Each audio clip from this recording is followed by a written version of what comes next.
سڵاوتان لەبێ بەڕێزان. ئەندامێکی مەکتەبی سیاسی یەکێتی نیشتیمانیی کوردستان ئاشکرای کرد لە کۆنگرەی داهاتووی یەکێتیدا هەڵبژاردن بۆ سکرتێری گشتی یەکێتی ناکرێت. دەشڵێ داهاتووی یەکێتی دەکەوێتە سەر ئەم کۆنگرەیە. عەدنان موفتی هۆکاری ئەو بڕیارەشی بۆ ڕێزگرتن لە خەباتی سیاسی تاڵەبانی گەڕاندۆتەوە کە لە هەمان کاتدا دامەزرێنەری ئەو حەزبەیە، بەڵام ئاماژەی بۆوە نەداوە کە سیستمی بەڕێوەبردنی یەکێتی چۆن دەبێت. شەوی ڕابردوو لە گەڕەکی ڕزگاری شاری سلێمانی تەرمی کچوکوڕێک دۆزرایەوە و پۆلیسیش دەڵێت کوڕەکە کچەکەی کوشتووە و دواتریش خۆی کوشتووە.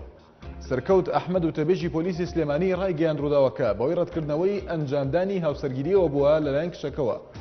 وتیشی کوڕەکە دوای کوشتنی کچەکە خۆی کوشتووە، لە ئێستاشدا تەرمی هەردووکیان گواستراوەتەوە بۆ پزیشکی دادوەری. سەرۆکوەزیرانی عێراق جەختی کرد هەڵبژاردنە پەرلەمانەکەی داهاتوو بۆ یەک ڕۆژیش بێت ناهێڵن دوا بخرێت. ڕاشی گەیاند کە سەرجەم ئامادەکاریەکان بۆ ئەنجامدانی تەواو بوون. داواشی لە هێزە سیاسیەکان کرد ڕوو لە دیالۆگ بکەن و لەگەڵ یەکتردان بکرێنەوە.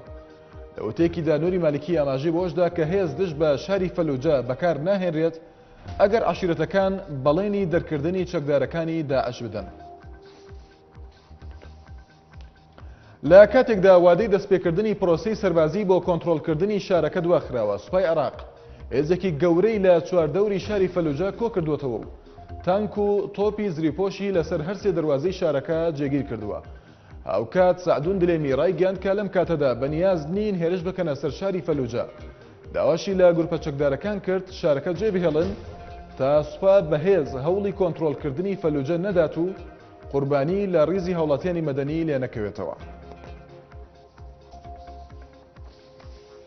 پەرلەمانی عێراق سەر لە نوێ داوای لە حکوومەتی ئیتیحادی کرد پەلە بکات لە ناردنی بودجەی فدراڵی ساڵی 2014 بۆ پەرلەمان تا گفتوگۆی لەسەر بکرێت و دواتریش پەسەند بکرێت.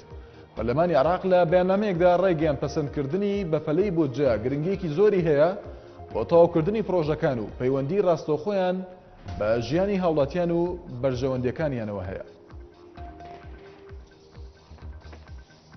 سەرچاوەیەک لە وەزارەتی ناوخۆی عێراق ئاشکرای کرد لە هێرشێکی چەکداریدا کە شەوی ڕابردووکرایە سەر ماڵێک لە خۆرەڵاتی بەغدا. 12 کەس کە 5 ژنن کوژران.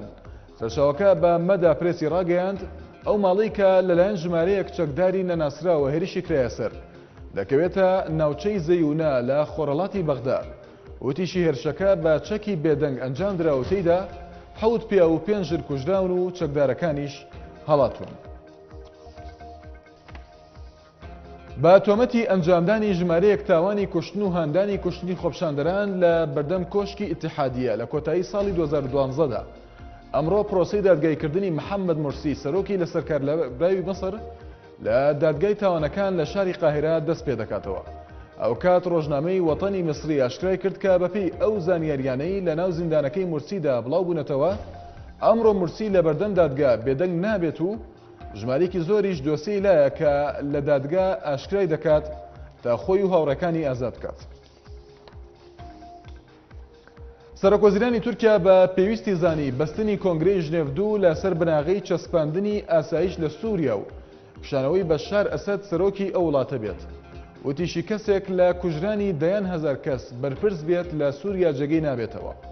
ڕەجەب تایب ئەردۆغان لە لێدوانێکیدا بۆ ڕۆژنامەی نیکای ئابووری ژاپۆنی ڕایگەیان پێویستە لە ژنێڤ دوودا هەموو جۆرە ڕێوشێنێک بۆ سەرخستنی کۆنگرەکە بگیرێتە بەر، چونکە شکستێنانی کۆنگرەکە بەشار ئەسەد لە دەسەڵاتدا دەهێڵێتەوە. شاد و بەختەوەر بن.